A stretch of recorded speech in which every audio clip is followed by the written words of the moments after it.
What is up, everybody? It's Brian over here at Fred Anderson Toyota in Asheville, and today is a special day because today is the first day that I have been able to actually put eyes on our very first GR Corolla. So let's go ahead and just take a look at it and do a quick little video tour.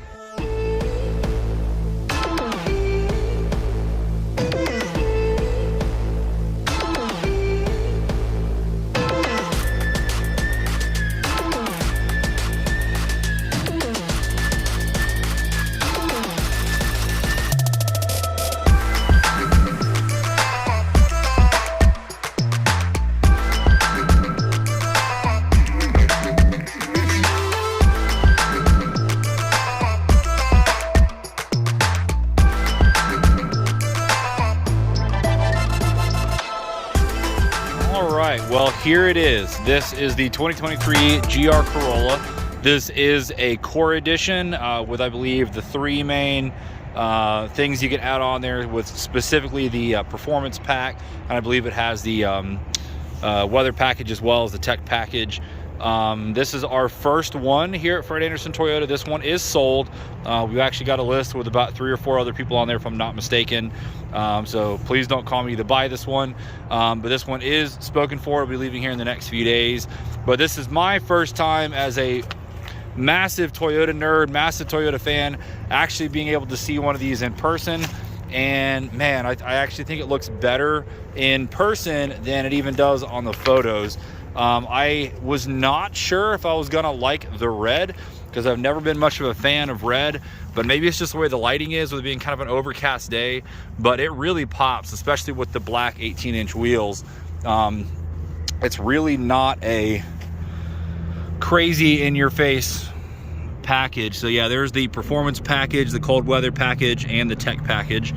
MSRP on this one does have Toyo Guard and floor mats, so it comes out with destination all to just about 41. Now, for those that are curious, we do have a small markup here at this dealership. In total, with dealership accessories, it's about $2,300 that's added on. But what a great looking car. Unfortunately, because this is sold and I'm not the salesperson who sold it, I don't have the keys, nor do I have a way to actually crank it up, at least right now. We'll see if maybe the owner has some interest in letting it being on video, but I know he's flying in from out of town, so we'll see how that goes.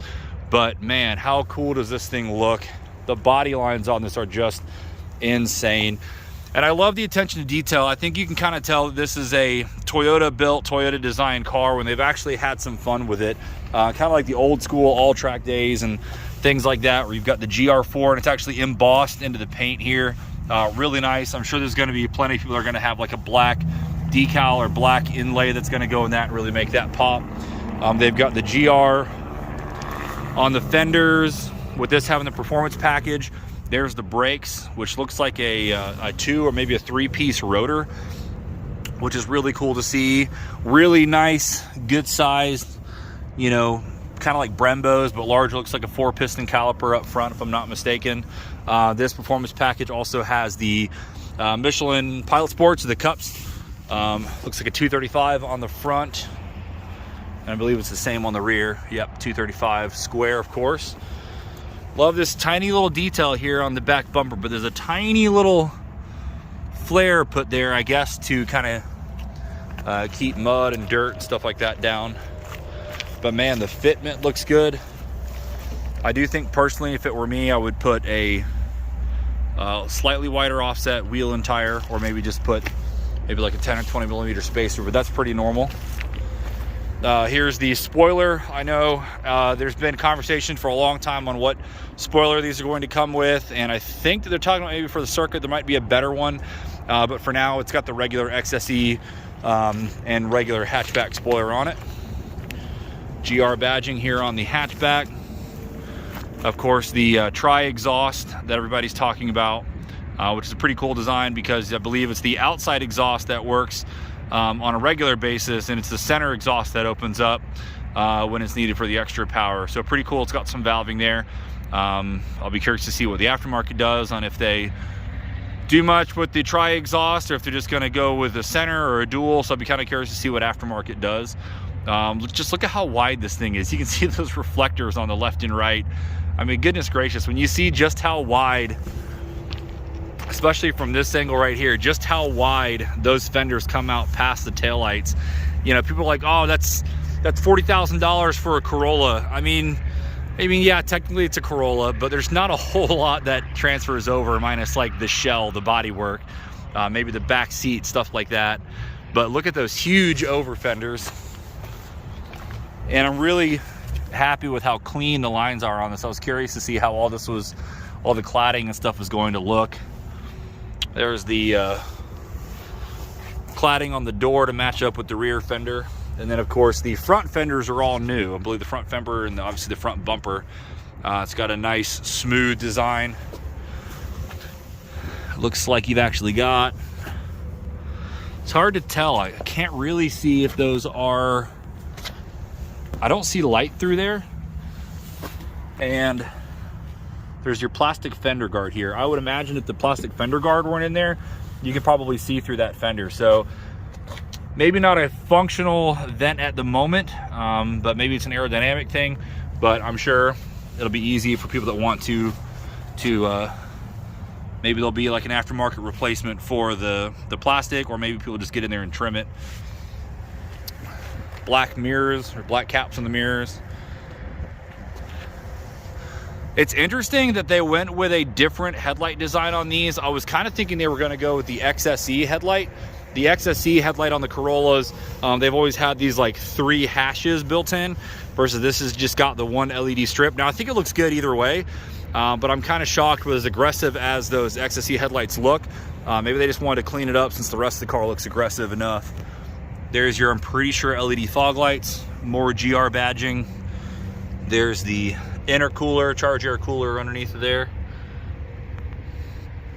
Radiator. You can kind of see, if you really get in here, it's not the cleanest. You can see there's foam back behind the front bumper, so not the greatest attention to detail, but I know it's got to be there. Here are more vents that, let's just see if they are functional or not. They are deep enough, but I think, so these are functional. So you can actually see air exits on the front, and or enters on the front and exits right here. So that actually looks like a real vent. Factory suspension, no colors or anything crazy like that. Checking out the interior. I wish I had the keys and I could unlock it, so I apologize about that. Of course, there's your manual only. This has got a leather wrap steering wheel, which is heated. Does have the intelligent manual transmission. I'll see if I can get this to focus in. It's probably not going to work with reflections. Oh, there we go. There's your heated steering wheel, your IMT button, your adaptive headlights, and your washer reservoir defroster there. Right there by the shifter and the handbrake is the drive mode selector, or the center diff lock. There's the drive mode selector for sport and normal and eco. Auto climate control. This has got Toyota's newest infotainment system with the wireless Apple CarPlay and Android Auto, same as they've had in the Tundra first, and then later came out in the Sequoias and stuff with it as well. I know another hot button topic everybody's been talking about is the armrest situation, and yeah, it is kind of weird that there's not an armrest. You can see where their armrest would have been, where it's right here behind the handbrake. But I know one of the big concessions they had to make for the GR Corolla was, rather than having the electronic parking handbrake, which they have on the traditional one, they wanted to have a real manual cable-driven handbrake. And so I think that's where they lost the armrest. So I'll be curious to see what they do. And interestingly enough, right there where you'd probably want to have the armrest, there are some phone chargers there on the left. And I'm thinking that that might be an optional wireless charging pad, unless the wireless charging pad is up front like they normally are. But kind of interesting to see that. Obviously, I haven't had a chance to drive this. I'll be very curious to see if it's a comfortable highway car without having an armrest. I'll be curious to see what the aftermarket does, if they're just going to, you know, put an armrest in that little blank there where it looks like a cell phone or wallet can go, or if it'll be something that'll attach to the seat. It's hard to tell with the plastic, but I don't think there's any kind of lumbar support or anything in the plastic there. So I'll be curious to see what happens with that on the aftermarket. But really good looking car. For those that maybe haven't seen a Corolla before, at least a Corolla hatchback, here's your backseat situation, which I'm not going to oversell it. If you're looking for backseat room, none of these Corolla hatchbacks really have a ton of it. I think, in my opinion, that's the biggest disadvantage for everyday use on a GR Corolla over like a Civic. Is I've definitely been in the Civics and they have a lot more room in the back, but to be fair, the Civic is a lot bigger of a car. I believe the wheelbase is longer, and I believe the nose to tail length is quite a bit longer as well. So, you know, the Corolla definitely has a little bit of a compromise on space versus that. All right, so pretty cool. I'm very happy to finally have seen one of these. I definitely have a very different opinion on the Supersonic Red after seeing it now versus seeing it on the photos. And I think it might actually be my favorite. I've always liked the white, the Ice Edge. I've liked that the most, or whatever they call it for this model. But I'm pretty happy with that red as well if it came down to it. Now, I'm really on the fence because when these were first released, I was dead set on getting one. I mean, everything about me with the Toyotas that I've had, I was actually, before this came out, I was looking into getting an all-track Celica imported. So, I mean, this like screams everything about me and what I like to drive and what I like to own. However, in the time since this was released, I don't know if you've seen any of my other videos, but I've got an F80 M3 that I was able to get for a really good deal. It's really high mileage, but it's in really good shape. And while this car is about 40 or 41 before tax, I was able to get my M3 with tax and all for under 35. And you know, that car has got 400 plus horsepower. It's got a much larger back seat. It's got a much larger trunk. It's not all-wheel drive, but it is a 6-speed manual. You know, it doesn't have Apple CarPlay because it's a 15, so there's definitely some compromises. It doesn't have blind spot monitoring and stuff like that. It's not a new car with 7 miles on it or whatever. But that car has kind of filled the void for me on a practical four-door sedan that is performance-oriented. Obviously, you know, everybody knows an M3 is performance-oriented. So I still really want one of these. If there's a world where I can have the M3 and a GR and not be in the doghouse, then I'd love to have both. If anything, it would be really cool to maybe have like this as a daily driver and the M3 as the toy. I don't know, because right now I've been dailying a 2000 Celica, which is nothing like this, of course. But really cool. I'm definitely, if we end up getting a circuit, or God forbid, a Marizo, of course, a Marizo doesn't make sense with no back seat, but if we end up getting a circuit here and there's an opportunity for me to buy it, then I'm really going to have a moral dilemma on what to do, to buy it or not to buy it. But I'm just so happy to have finally seen one of these. I've got a lot of opinions on what Toyota has done well, or maybe not so well, over the last few years. I'm actually going to have a whole nother video on something like that soon.